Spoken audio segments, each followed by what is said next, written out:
தோசைக்கல்லை பழக்குவது எப்படி? புதுசாக வாங்கின தோசைக்கல்லை உடனே நம்ம யூஸ் பண்ண முடியாது.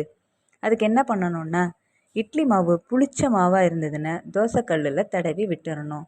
மறுநாள் காலையில், அதாவது இந்த மாதிரி பாருங்கள், நல்லா ஃபுல்லாக எல்லாத்துலேயும் படுறாப்புல ஸ்ப்ரெட் பண்ணி விட்டுறணும்.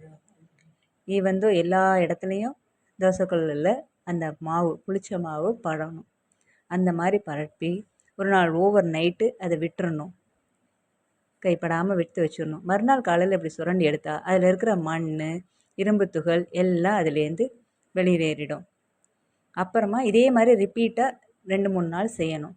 அதுக்கப்புறம் நல்லா தேய்ச்சிட்டு எண்ணெய் ஊற்றி அதை பாருங்கள், எண்ணெய் எடுத்து இதே மாதிரி தோசைக்கல்லில் ஊற்றி நல்லா ஸ்ப்ரெட் பண்ணி விட்டுறணும்.